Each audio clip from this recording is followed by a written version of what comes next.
গায়ে বসে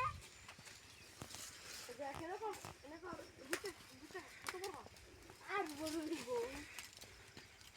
জানি আর বড় বড় আর বড়